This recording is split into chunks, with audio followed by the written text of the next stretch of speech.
மாவட்டம் ஆண்டிப்பட்டி நகரில் உள்ள உணவு விடுதிகள், தேநீர் கடைகள், துரித உணவு கடைகளில் தயாரிக்கப்படும் உணவுப் பொருட்களில் செயற்கை வண்ண ரசாயன நிறங்கள் பயன்படுத்தப்படுவதாக பரவலாக புகார் எழுந்தது.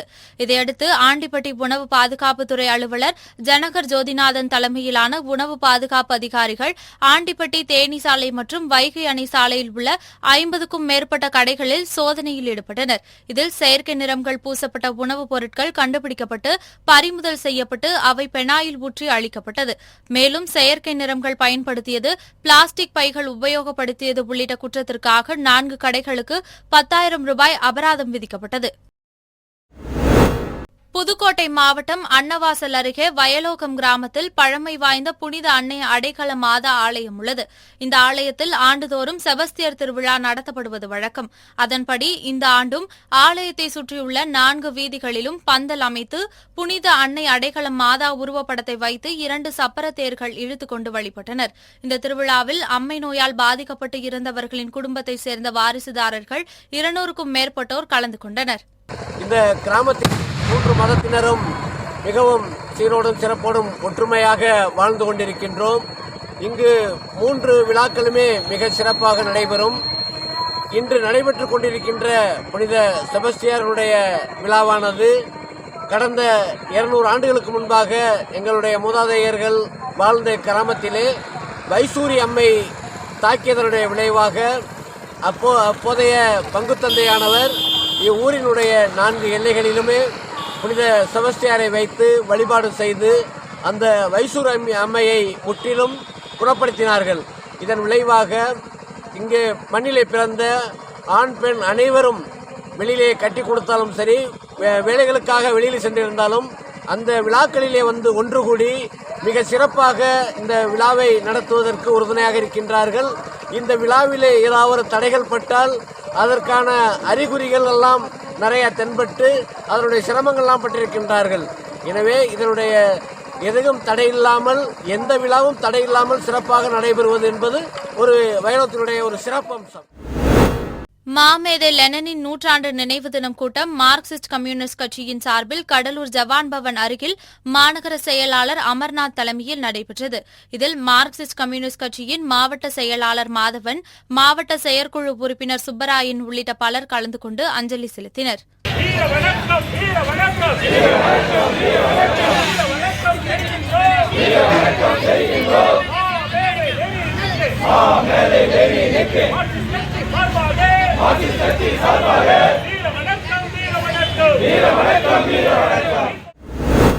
கோவை மாவட்டம் பொள்ளாச்சியில் கேரம் கிளப் சார்பில் மாவட்ட அளவிலான கேரம் விளையாட்டுப் போட்டிகள் பொள்ளாச்சி பல்லடம் சாலையில் உள்ள தனியார் திருமண மண்டபத்தில் நடைபெற்றது.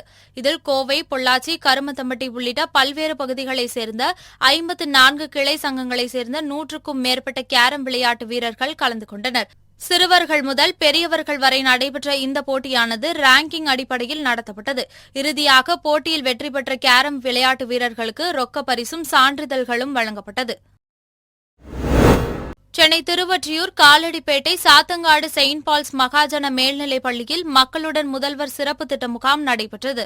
இந்த முகாமில் மாமன்ற உறுப்பினர் கவி கணேசன் கலந்து கொண்டு பொதுமக்களிடம் குறைகளை கேட்டறிந்து கோரிக்கை மனுக்களை பெற்று அதிகாரியிடம் வழங்கினார். இந்த முகாமில் சென்னை மாநகராட்சி, வருவாய்த்துறை, வீட்டு வசதித்துறை, காவல்துறை, சமூக நலம்துறை, மின்சாரத்துறை, மகளிர் திட்டம் உள்ளிட்ட 14க்கும் மேற்பட்ட துறைகளைச் சேர்ந்த அதிகாரிகள் கலந்து கொண்டு பொதுமக்களிடம் கோரிக்கை மனுக்களை பெற்றுக் கொண்டனர். இந்திய கொலஸ் தின விழாவினை முன்னிட்டு சிவகங்கை மாவட்ட விளையாட்டு அரங்கத்தில் படைவீரர்கள் பாசறை, சிவகங்கை சீமை மற்றும் நேரு யுகேந்திரா இணைந்து நடத்தும் மினி மாரத்தான் போட்டி நடைபெற்றது. 3 சுற்றுகளாக நடைபெற்ற போட்டியில் 100க்கும் மேற்பட்டவர்கள் கலந்து கொண்டனர். இப்போட்டியினை கோட்டாட்சியர் சுகிர்தா, மாவட்ட விளையாட்டு அலுவலர் ரமேஷ்கண்ணன் ஆகியோர் துவக்கி வைத்தனர். முதல் 2 இடங்களை பிடித்த வீரர் மற்றும் வீராங்கனைகளுக்கு சைக்கிளும், 5½ நிமிடத்திற்குள் 1600 மீட்டரை கடந்தவர்களுக்கு 1500 ரூபாய் ரொக்கப் பரிசும் வழங்கப்பட்டது.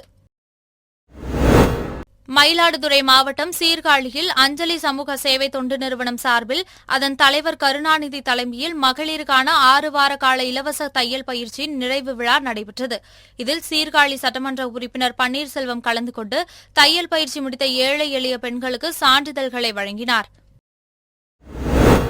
தேனி மாவட்டம் போடிநாயக்கனூர் அருகே உள்ள மேல சொக்கநாதபுரம் பேரூராட்சியில் அமைந்துள்ள கனரா வங்கி மூலம் தூய்மை பணியாளர்களுக்கான காப்பீடு திட்டம் மற்றும் வங்கிக் கடன் உதவிகள் குறித்த விழிப்புணர்வு கருத்தரங்கு நடைபெற்றது.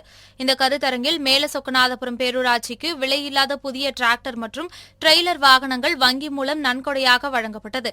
இந்த நிகழ்ச்சியில் மதுரை கனரா வங்கி வட்டார அலுவலகத்தின் பொது மேலாளர் மோகன் கலந்து கொண்டு மேல சொக்கநாதபுரம் பேரூராட்சி தலைவர் கண்ணன் காளி ராமசாமியிடம் டிராக்டர் வாகனத்திற்கான சாவியை ஒப்படைத்தார்.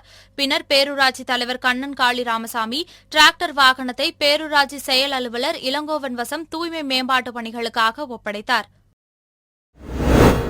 செங்கல்பட்டு மாவட்டம் காட்டாங்குளத்தூர் ஒன்றிய ஊராட்சி அலுவலகத்தில் வட்டார வளர்ச்சி அலுவலகம் கூட்டரங்கத்தில் ஒன்றிய குழு பெருந்தலைவர் உதயா கருணாகரன் தலைமையில் ஒன்றிய குழு கூட்டம் நடைபெற்றது. இக்கூட்டத்தில் சாலைகளை சீரமைக்கும் பணி, ஊராட்சிகளில் மருத்துவ முகாம்கள் அமைக்கும் பணி என பல்வேறு அடிப்படை வசதிகள் செய்வதற்கு தீர்மானங்கள் நிறைவேற்றப்பட்டது. இந்த கூட்டத்தில் ஒன்றிய கவுன்சிலர்கள் கொளப்பாக்கம், ஊனமாஞ்சேரி ஒன்றிய கவுன்சிலர் நேதாஜி, இந்துமதி திருமலை, திம்மாவரம் உள்ளிட்ட பலர் கலந்து கொண்டனர்.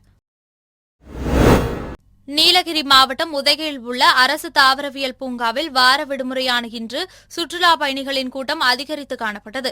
குறிப்பாக பூங்காவில் உள்ள கண்ணாடி மாளிகையில் பூத்துள்ள மலர்கள், கள்ளிச் செடிகள் உள்ளிட்டவையை கண்டு ரசித்தும் செல்ஃபி மற்றும் புகைப்படம் எடுத்து மகிழ்ந்தனர். மேலும் இங்கு நிலவும் மிதமான காலநிலையை அனுபவித்தவாறு பூங்காவில் உள்ள புல்தரை மைதானத்தில் இயற்கை காட்சிகளை கண்டு ரசித்தும் விளையாடியும் நடனமாடியும் உற்சாகமடைந்தனர்.